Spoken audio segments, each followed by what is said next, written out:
Hi, everyone. Stephanie Battolino here with another edition of Walk the Walk and Talk the Talk. And today I want to talk about pronouns because why wouldn't I, right? I mean, it's like, to me, it's like the number one thing that everybody wants to talk about. Certainly, all the clients that I work with, all the companies that I work with, they want help with pronouns. And I think it really comes from a good place because they're like, we don't want to say the wrong thing. We want to embrace trans and non-binary people, but we don't want to put our foot in their mouth. And I get that because a lot of these people that I work with in corporate, um, they don't have necessarily a trans and a non-binary person in their life. So it is all new. And we need to kind of walk with them and get them more comfortable with making sure that they're creating a space where they're meeting trans and non-binary people where they are, be that in an interview situation, recruiting situation, that sort of thing.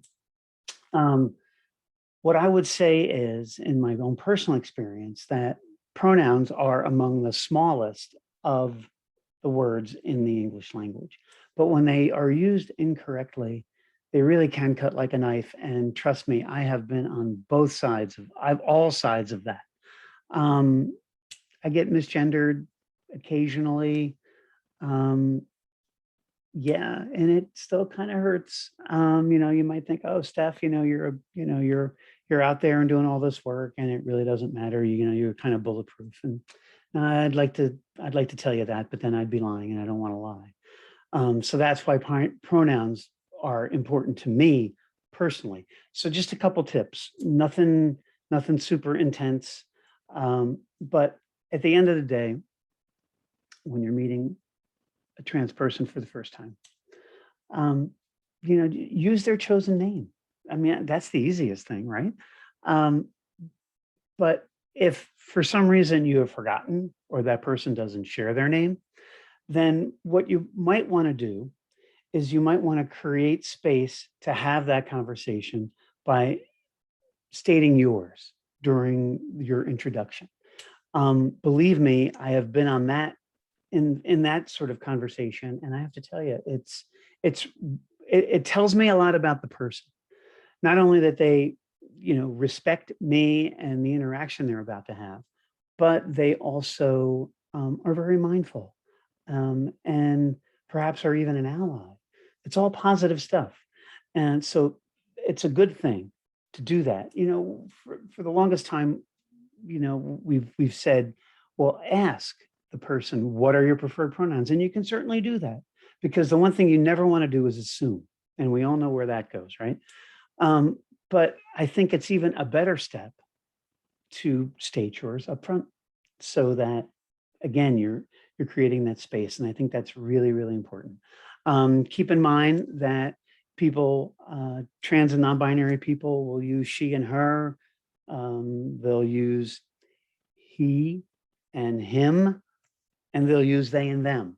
A lot of non-binary people use they and them, and I can understand for the uninitiated how that might throw you out, throw you off a little bit.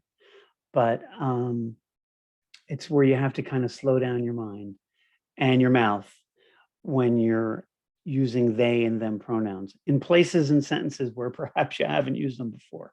I've made that mistake with people that I've worked with that use they and them pronouns. So trust me, I'm speaking from experience. But at the end of the day, I think it's really important that whatever you do, you make sure that your actions um, ride on the rails of your own personal sense of integrity and humanity. Because when you do that, then the whole notion of communicating with authentic intent comes along for the ride. And I think that when we speak with authentic intent, then it's not just words coming out of our mouth, that we truly want to have a human connection. And pronouns come along with all of that. And lastly, what I would say is, when we take a look at pronouns in terms of perhaps being catalysts for change in organizations, um, it, what I say to companies is, you might want to consider giving employees the option to put their preferred pronouns on their email signature. You don't want to mandate it or anything like that, but you certainly want to create an opportunity for people to do that if they so choose. You may want to normalize the use of preferred pronouns in meetings, in meeting introductions. I've certainly seen that in some companies that I've worked with. A little easier to do on Zoom nowadays. I happen to be recording this on Zoom. If you look, I don't know if you see it on the final video, but in your name, you can pretty much put whatever you want. And one of the things that I put in there is my preferred pronouns in parentheses. And a lot of people do that too. And the other thing that I would say is, if this is all new to you, you're going to make mistakes. And it's okay, because there's no malice aforethought, right? Just briefly correct yourself and move on. Don't need to make it a big deal. These things happen. And then we learn from that situation and we do better the next time. That's pretty much all there is to it. And that, in a very small nutshell, is pronouns for today. If you have any questions or any comments, feel free to reach out to me via my website. This will now be posted on YouTube, so please like it and subscribe. And I will see you next time. This is Stephanie Battolino saying, have a great day. Take care. Bye-bye.